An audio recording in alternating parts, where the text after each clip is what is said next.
নাহমাদুহু ওয়া নুসাল্লি আলা রাসূলিহিল কারীম আম্মা বা'দ।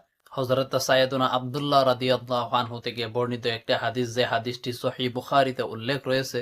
রাসূলুল্লাহ সাল্লাল্লাহু আলাইহি ওয়াসাল্লাম ইরশাদ করেন, জান্নাত তোমাদের থেকে এর চেয়েও বেশি নিকটে যতটুকু নিকট তোমার জুতার মধ্যে পিতা। শুধু তাই না, জাহান্নামও কিন্তু ঠিক একই রকম নিকটে। তবে হ্যাঁ, জান্নাতকে আল্লাহ রাব্বুল আলামিন কষ্টর দ্বারা এবং জাহান্নামকে আল্লাহ রাব্বুল আলামিন দুনিয়ার মায়ার দ্বারা ঢেকে রেখেছে।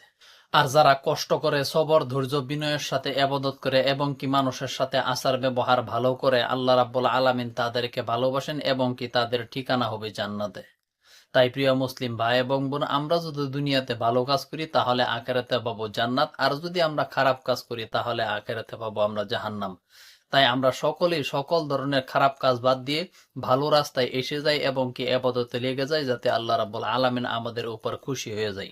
আল্লাহ রাব্বুল আলামিন আমাদের সবাইকে বেশি বেশি ইবাদত করার জন্য তৌফিক দান করুন এবং কি জান্নাতে যাওয়ার জন্য তৌফিক দান করুন। আসসালামু আলাইকুম ওয়া রাহমাতুল্লাহি ওয়া বারাকাতুহু।